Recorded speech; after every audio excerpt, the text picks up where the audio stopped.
Soy Danilo Antón, geógrafo.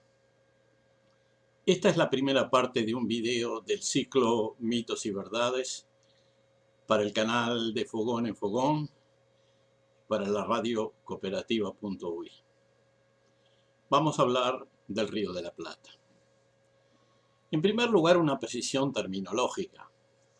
Lo que hoy llamamos Río de la Plata no conduce a ninguna región rica en este metal, y en gran medida es el resultado de una contradicción histórica de navegantes que buscaban los grandes yacimientos de plata del Alto Perú. Y el nombre finalmente quedó. Los pueblos nativos denominaban este microambiente hidrográfico con palabras que no conocemos.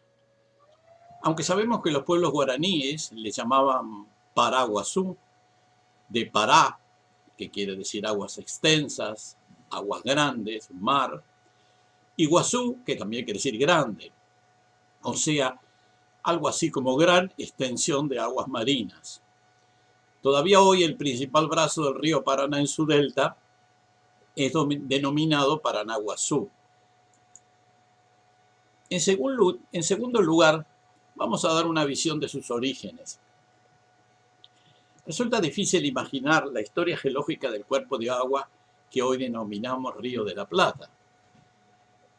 Geológicamente, este accidente geográfico, este río, es de origen reciente, o sea, de poco más de 10.000 años, que en geología es muy poco tiempo.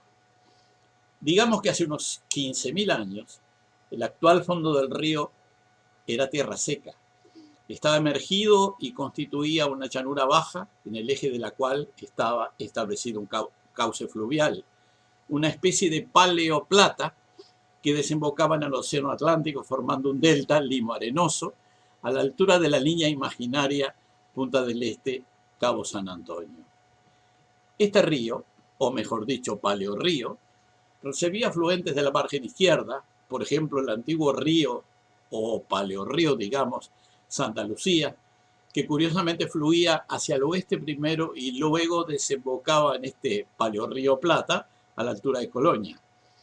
En esa época llegaban grandes cantidades de polvo limoso, loes, que atravesaban la llanura y se acumulaban en la superficie de la misma, que hoy está cubierta por agua, y hacia las zonas onduladas contiguas y que habrían de constituir en el futuro la mayor parte de los suelos agrícolas en los territorios litorales de ambas orillas, especialmente del lado uruguayo. El clima de ese periodo era semiárido y más frío, pero había suficiente vegetación como para alimentar varios mamíferos, muchos de ellos de gran tamaño, como los gliptodontes, que son especies de mulitas gigantes, los milodontes y los megaterios. Estos últimos dos son perezosos gigantes, y mastodontes, que son parientes de los elefantes. Debemos señalar que en esa época, hace unos 10.000 años, fue que llegaron las primeras comunidades humanas de esta región. Sabemos que ellas fueron responsables por la extinción de las especies gigantes de las que hablábamos. También esas comunidades humanas probablemente hayan podido ser testigos de los procesos de inundación de llanuras bajas que dio lugar a la formación del Río de la Plata como hoy lo conocemos. Como decíamos anteriormente, hace unos 10.000 años el nivel del mar subió a las llanuras emergidas platenses, que en ese entonces fueron inundadas casi totalmente, solo sobresaliendo algunas pequeñas islas, por ejemplo la isla de Flores. Geomorfológicamente, debido a ser un valle fluvial inundado y utilizando un vocabulario ampliamente utilizado, el Río de la Plata puede ser considerado una verdadera ría.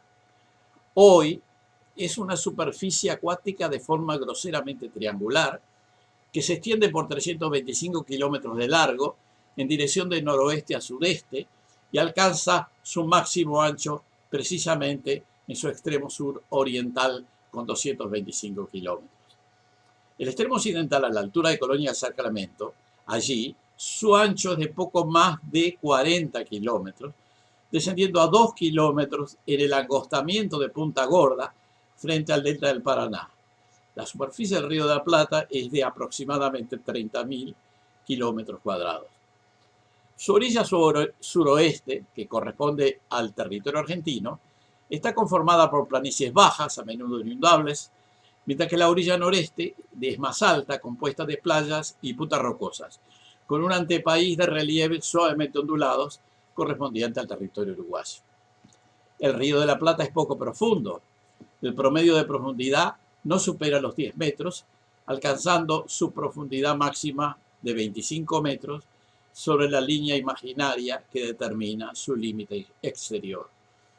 Hay numerosas zonas con profundidades mucho menores que se denominan bancos, incluyendo el extenso Banco Ortiz, de composición areno-limoso, frente a las costas uruguayas de San José, con profundidades de 2 a 4 metros, y el Banco Inglés, que es menos extenso, pero con menor profundidad, de 50 centímetros a 3 metros.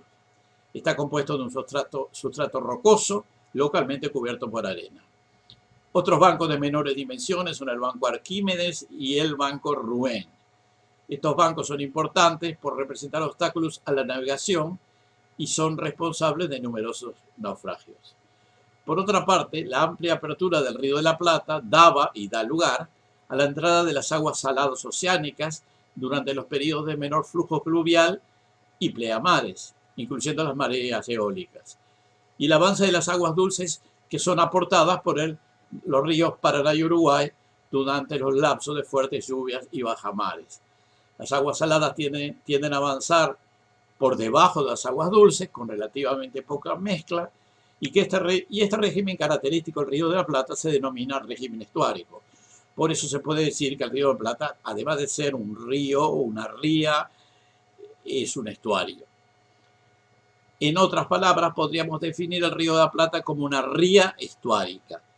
El resultado de todo esto es una poderosa entrada acuática en el continente que fue aprovechada para el acceso marítimo a los ríos principales.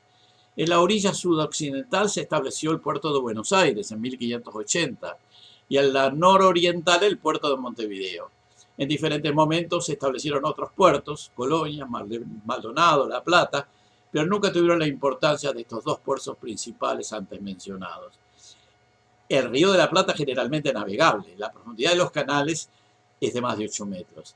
Pero debido a la presencia de bancos de poca profundidad, se requiere una batimetría, o sea, una medida de la profundidad, una batimetría precisa para evitar naufragios. También hay un régimen de tormentas frecuentes y nieblas que ha dificultado aún más la navegación en este río estuárico. Podemos decir que en los hechos, de cierto modo, la historia del Río de la Plata es la historia de los grandes naufragios que allí ocurrieron. Y de eso hablaremos en la segunda parte de este video. Soy Danilo Antón, geógrafo. Esta fue la primera parte de este video sobre el Río de la Plata, del ciclo Mitos y Verdades para el canal de Enfogón en Fogón y la radio cooperativa.uy. La segunda parte será subida a la brevedad.